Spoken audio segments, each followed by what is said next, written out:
We've been looking at employees' perspectives since the very start of the pandemic, and we've definitely seen some shifts and changes in their attitudes towards hybrid.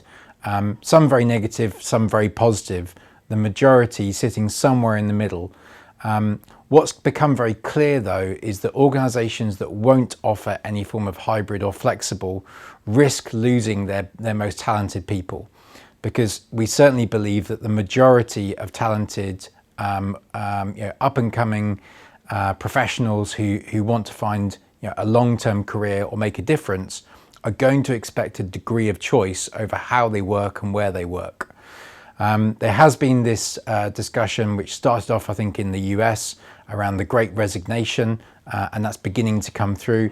I don't think that only relates to whether or not employees are being allowed to work in a flexible way, but it's certainly a consideration that we're hearing from some. I think that's always been a key for every business, is understanding the nature and the behaviour of their employees, so how they use the office space. That's been notoriously difficult to record without the use of either sensor-based technology or some form of formal survey.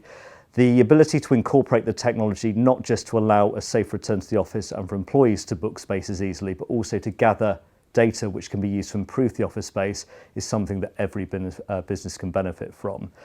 For managers, they're often quite keen to understand average occupancy rates and the type of spaces that are being occupied and becoming popular.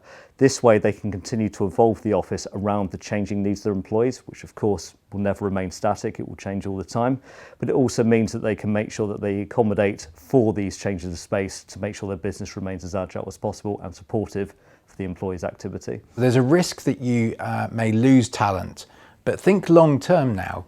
There's a risk that you may never be able to get that talent back again, because the best talent is likely to be captured by the organisations that do offer choice, that do embrace the challenges of hybrid.